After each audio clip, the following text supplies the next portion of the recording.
নিবন্ধনের দাবিতে অনশনে থাকা আম জনতার দলের সদস্য সচিব তারেক রহমানকে পুনর্বিবেচনার জন্য নির্বাচন কমিশন সচিবালয়ে আবেদন করার আহ্বান জানিয়েছেন ইসি সচিব আক্তার আহমেদ।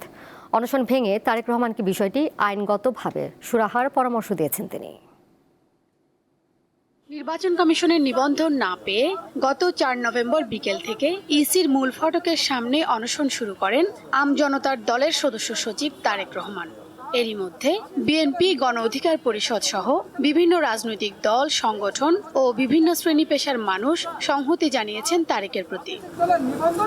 রবিবার দুপুরে সংহতি প্রকাশ করে বিএনপি নেতা ইশরাক হোসেন অভিযোগ করেন তারেক রহমানের প্রতি বৈষম্য ও অবিচার করা হচ্ছে। ওনার মতো একজন ইয়াং ডাইনামিক লিডারকে অবশ্যই আমি মনে করি বঞ্চিত করা হচ্ছে, তাকে বৈষম্যের শিকার করা হচ্ছে।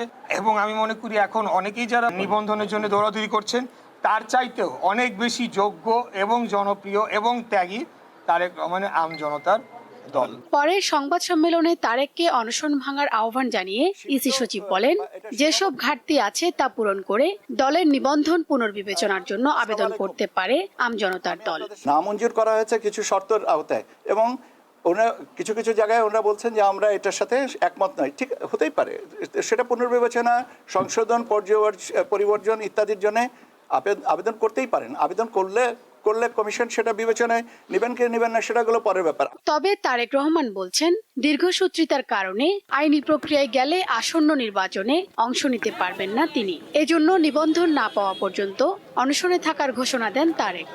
এমন একটা প্রক্রিয়া হাতে নিয়েছে তারা যে এই দলের নিবন্ধন নামঞ্জুর করবে, দলের নেতাকর্মীরা অন্য দলে চলে যাবে এবং আলটিমেটলি তারেক এবং মিয়া মুসিদুজ্জামান একা একা বসে দুই মানুষের দল হবে। এই ষড়যন্ত্র সার্বভৌমত্বের বিরুদ্ধে ষড়যন্ত্র।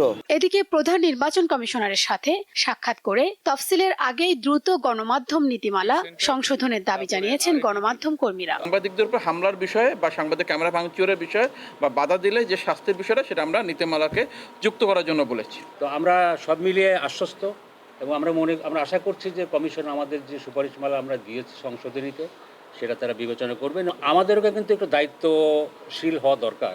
আমরা যাতে এমন কোনো কিছু না করি যাতে ভোট গ্রহণ প্রক্রিয়াটা কার্যক্রমটা নষ্ট হয়। ইসি জানিয়েছে, প্রবাসীদের ভোট দেওয়ার নিবন্ধন অ্যাপ পোস্টাল ভোট বিডি আগামী 18 নভেম্বর উদ্বোধন করা হবে। একই দিন প্রকাশিত হবে ত্রয়োদশ জাতীয় সংসদ নির্বাচনের চূড়ান্ত ভোটার তালিকা। শিউলি শবনম, দীপ্ত সংবাদ, ঢাকা।